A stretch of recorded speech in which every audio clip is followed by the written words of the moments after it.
चलिए आज हनुमान चालीसा की 23वीं चौपाई समझते हैं, जो कुछ इस प्रकार है।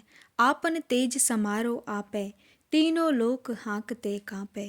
अर्थात हे हनुमान, आपका जो तेज है, वेग है, उसे बस आप ही संभाल सकते हो। आपके सिवाय उसे कोई नहीं रोक सकता। आपकी तेज गर्जना ऐसी है जिससे ये तीनों लोग कांप जाते हैं। अगर हनुमान जी को कोई बल से काबू कर सकता है तो वो खुद हनुमान जी हैं। दुनिया में और किसी में इतनी शक्ति नहीं है जो हनुमान जी को काबू में कर सके। लंका में जब वो रावण की सेना के बंधक बने तो वो खुद अपनी इच्छा से बने, क्योंकि उनको रावण के सामने जाना था, उनको राम की शक्ति दिखानी थी। जब उनका काम पूरा हुआ तो वो बंधन तोड़कर निकल भागे। हनुमान जी को उनके अलावा कोई काबू कर सकता है तो वो राम जी हैं, लेकिन वो भी बल से नहीं बल्कि प्रेम से। हनुमान जी सिर्फ एक ही बंधन में बंधे हुए हैं और वो है श्री राम का प्रेम, उनकी भक्ति। हनुमान जी का ये गुण हमें ये सिखाता है कि जो काम बल नहीं कर सकता वो प्रेम कर लेता है। प्रेम ही इंसान को आसानी से झुका लेता है। इसलिए किसी को पावर से काबू करने की कोशिश कभी न करें। सबके प्रति प्रेम भरा व्यवहार करें, सबके प्रति शुद्ध भावना रखें, करुणा और सम्मान रखें। फिर आपको किसी पर किसी प्रकार की जोर जबरदस्ती नहीं करनी पड़ेगी। हर कोई स्वयं ही खुशी खुशी आपके प्रेम में बंधा रहेगा। हनुमान चालीसा के अर्थ को समझने के लिए मेरे साथ इसी प्रकार बने रहें। चैनल को लाइक, शेयर एंड सब्सक्राइब करें। चलिए अगली चौपाई समझते हैं, जो कुछ इस प्रकार है। भूत पिशाच निकट नहीं आवे, महावीर जब नाम सुनावे। अर्थात जहाँ महावीर हनुमान जी का नाम जपा जाता है वहाँ भूत प्रेत पिशाच आदि पास भी नहीं भटक सकते। दरअसल हनुमान जी को प्रेत बाधा से मुक्ति देने वाला देव कहा जाता है। हनुमान जी के तो नाम का ही ऐसा प्रताप है कि जिसको जपने मात्र से इंसान हर तरह के डर, निराशा आदि से दूर हो जाता है और खुद को सुरक्षित महसूस करता है। उसे विश्वास हो जाता है कि हनुमान जी की शक्ति मेरे साथ है, अब कोई बुरी शक्ति मेरा कुछ नहीं बिगाड़ सकती। जो इंसान हनुमान जी की भक्ति करता है वो अपने भाव, विचार, आचार, व्यवहार से इतना शुद्ध रहता है कि उसके पास वैसे ही कोई नेगेटिव शक्ति नहीं भटक सकती। इसलिए वो हर तरह की बुरी शक्तियों, बुरे प्रभावों से दूर रहता है। हनुमान चालीसा की 25वीं और 26वीं चौपाइयाँ कुछ इस प्रकार हैं। नासै रोग हरै सब पीरा, जपत निरंतर हनुमत बीरा। संकट ते हनुमान छुड़ावे, मन क्रम वचन ध्यान जो लावे। अर्थात हे वीर हनुमान जी, जो भी आपका रेगुलरली जाप करता है उसके हर तरह के सारे रोग चले जाते हैं। मानसिक हो या शारीरिक, सारी पीड़ाएं मिट जाती हैं। हे हनुमान जी, जो अपने मन, क्रम, वाणी से आपका निरंतर जाप करते हैं, आपका ध्यान करते हैं, आप उनको सारे संकटों से दूर करते हैं। हमारे जीवन में जितनी भी समस्याएं, प्रॉब्लम्स हमें महसूस होती हैं, फिजिकल हो या मेंटल, उनकी जड़ें हमारे मन के अंदर होती हैं। हम जैसा सोचते हैं उसका अच्छा या बुरा प्रभाव हमारे शरीर पर पड़ता है और हमारे जीवन पर भी पड़ता है। मानसिक तनाव, गलत सोच अच्छे खासे इंसान को भी बीमार बना देते हैं। इसलिए कहते हैं कि अपनी सोच सही रखें और इसका सबसे अच्छा तरीका है अपने चंचल मन को भक्ति में लगाना। और अगर भक्ति भी हनुमान जी की जैसी की जाए तो सोने पर सुहागा। जब आप इस विश्वास के साथ हनुमान जी की भक्ति करते हैं या हनुमान चालीसा पढ़ते हैं कि अब वो आपके सारे संकट, सारी पीड़ा दूर कर देंगे, जो भी आपके जीवन की सारी ज़रूरतें हैं उनका ध्यान रखेंगे, तो एक तरह से आप अपना सारा भार, सभी चिंता हनुमान जी को समर्पित कर देते हैं। हनुमान चालीसा की अगली 2 चौपाइयाँ कुछ इस प्रकार हैं। सब पर राम तपस्वी राजा, तिनके काज सगल तुम साजा। और मनोरथ जो कोई लावे, सोई अमित जीवन फल पावे। अर्थात हे हनुमान जी, आपने तपस्वियों का जीवन जी रहे राजा राम के सभी कठिन कार्यों को आसानी से पूरा किया, उनके हर उद्देश्य को सफल किया। जिसको आपका साथ मिल जाए, जिस पर आपकी कृपा हो जाए, वो जो भी इच्छा करता है उसे उसका ना मिटने वाला फल मिलता है।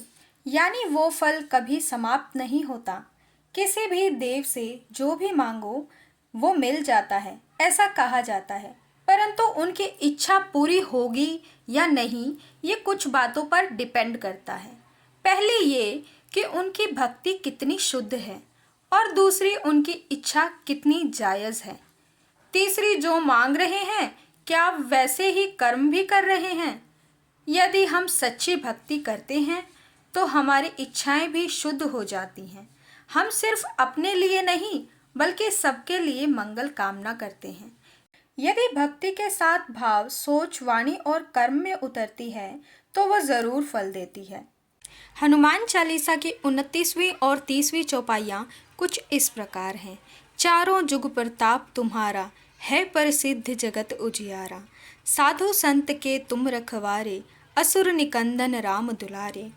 अर्थात इन चौपाइयों में भी तुलसीदास जी ने हनुमान जी की महिमा का गान किया है।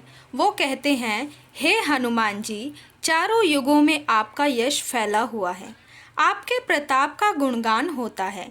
ये चारों युग हैं, सतयुग, त्रेता युग, द्वापर युग तथा कलयुग। आपकी कीर्ति जगत में हर जगह फैली हुई है। ऐसा कौन है जो हनुमान जी के महान चरित्र को नहीं जानता है। हनुमान जी सबसे लोकप्रिय देव हैं। आगे तुलसीदास जी कहते हैं, हे श्री राम के दुलारे, आप साधु संतों, भक्तों, सज्जनों की रक्षा करते हैं और असुर प्रवृत्तियों का, दुष्टों का नाश करते हैं। हनुमान जी से जुड़ी ऐसी अनेक कथाएं हैं जो दिखाती हैं कि कैसे उन्होंने समय समय पर भक्तों की रक्षा की है और दुष्टों का विनाश किया है। हनुमान चालीसा में एक बात ध्यान करने योग्य है। ऐसा नहीं है कि हनुमान भक्तों की मदद उसी रूप में करने आए जो उनका सर्वविदित रूप है। कितनी बार ऐसा होता है जब हमें मदद की ज़रूरत होती है तो कोई अचानक से आपकी मदद किसी न किसी प्रकार से कर देता है। हमें वो मदद किसी चमत्कार जैसी लगती है। दरअसल वो मदद हमें ईश्वर से ही मिलती है, लेकिन हम इस बात को समझ नहीं पाते। आपकी मदद भगवान ही करते हैं, इंसान तो केवल निमित्त मात्र है। ईश्वर को धन्यवाद दें। चलिए अगली चौपाइयाँ समझते हैं, जो कुछ इस प्रकार हैं।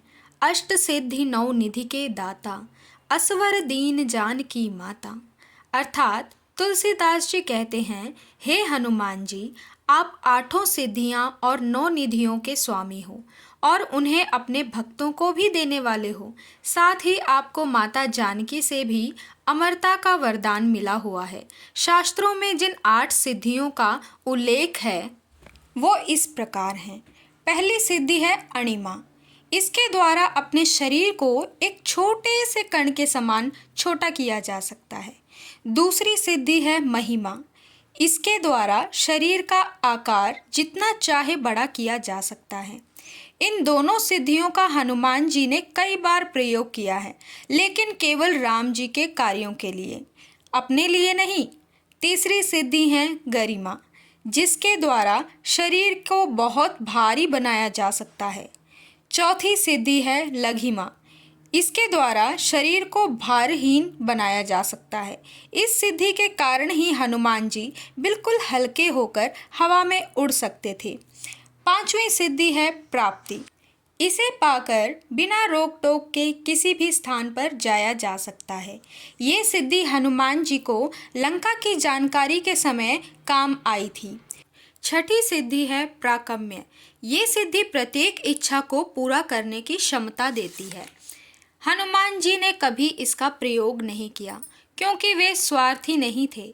सातवीं सिद्धि है ईशित्व। ये सिद्धि पाकर इंसान को किसी भी वस्तु और प्राणी का पूरा अधिकार करने की शक्ति मिल जाती है, लेकिन हनुमान जी ने कभी भी इसका दुरुपयोग नहीं किया। 8वीं सिद्धि है वशित। ये इंसान को प्रत्येक प्राणी को वश में करने की क्षमता देती है। हनुमान जी इन सभी सिद्धियों तथा 9 प्रकार की निधियों अर्थात संपत्तियों के स्वामी थे, लेकिन उनका चरित्र बिल्कुल सरल, अहंकार रहित था। चौपाई में आगे आता है कि माता सीता ने उनको एक वरदान दिया था और वो है अमरता का वरदान। हनुमान जी आज भी पृथ्वी पर ही हैं। उन्होंने देह त्याग नहीं किया है, इस कारण वो भक्तों की रक्षा करने समय समय पर आते रहे हैं। अगली चौपाइयाँ कुछ इस प्रकार हैं। राम रसायन तुम्हरे पासा, सदा रहो रघुपति के दासा। अर्थात हे हनुमान जी, आपके पास राम नाम का ऐसा रसायन है, ऐसी औषधि है जो आपको और आपके भक्तों को हमेशा स्वस्थ रखता है। आप हमेशा श्री राम के नज़दीक हैं, उनके दास बनकर रहते हैं और इसी में खुश रहते हैं। तुलसीदास जी हनुमान जी की महिमा गाते हुए आगे कहते हैं, तुम्हारे भजन राम को पावें, जन्म जन्म के दुख बिसरावें। अर्थात भक्त यदि हनुमान जी के भजन करें तो वो श्री राम जी को भी प्राप्त करते हैं और उनके जन्मों के दुख दूर हो जाते हैं। वो कहते हैं ना, दुनिया चले ना श्री राम के बिना, राम जी चले ना हनुमान के बिना। देखिए, आप किसी भी देव की पूजा करें, सब एक ही हैं। गीता में श्री कृष्ण ने कहा है, जो मेरे जिस रूप को पूजता है, मैं उस भक्त को उसी रूप में सुनता हूँ। अगली चौपाइयाँ कुछ इस प्रकार हैं।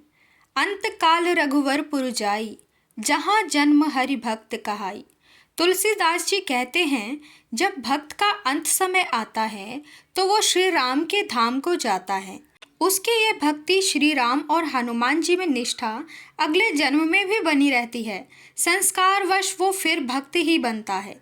इस तरह जन्म जन्मांतर उसकी भक्ति बढ़ती जाती है और वो श्री राम के भक्त कहलाते हैं। भक्ति जब संस्कार बन जाती है तो वो हमेशा हमारे साथ रहती है, इस जन्म में भी और आने वाले जन्मों में भी। हमें हर जन्म में भगवान की कृपा ही मिलती है। हनुमान चालीसा की 35वीं चौपाई कुछ इस प्रकार है। और देवता चित्तन धरई, हनुमत सेई सर्व सुख करई। अर्थात हे हनुमान जी, आपकी सेवा करने से सब प्रकार के सुख मिलते हैं, फिर अन्य किसी की ज़रूरत नहीं रहती। जिस भक्त की ईश्वर के जिस रूप में श्रद्धा है, वो उन्हीं की भक्ति करे, भजन करे। सारे ईश्वर एक ही चेतना है। आगे तुलसीदास जी कहते हैं, संकट कटे मिटे सब पीरा, जो सुमिरे हनुमत बलबीरा।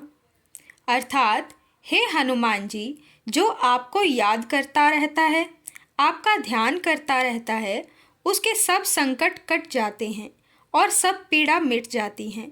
जो भक्त भक्ति में लीन हो गया, उसे कोई पीड़ा या दर्द महसूस ही नहीं होता। भक्ति का आनंद ही उसकी सारी कमियों को पूरा कर देता है। भक्त की चिंता हनुमान जी स्वयं करते हैं। हनुमान चालीसा की अगली चौपाइयाँ कुछ इस प्रकार हैं। जय जय जय हनुमान गोसाई, कृपा करहूँ गुरुदेव की नाई। जो शत बार पाठ कर कोई, छूट ही बंधि महासुख होई। अर्थात हे मेरे स्वामी, हे हनुमान जी, आपकी जय हो, जय हो। हनुमान जी आपकी जय हो, बारंबार जय हो। आप मुझ पर कृपा करें, मैंने आपको गुरु माना है, मुझ पर मेरे गुरुदेव की कृपा हो। ये हनुमान चालीसा आपका सिद्ध पाठ है, जिसे सुनकर आप प्रसन्न होते हैं। जो कोई इस हनुमान चालीसा का 100 बार पाठ करेगा, वो सब बंधनों से छूट जाएगा और उसे परमानंद मिलेगा।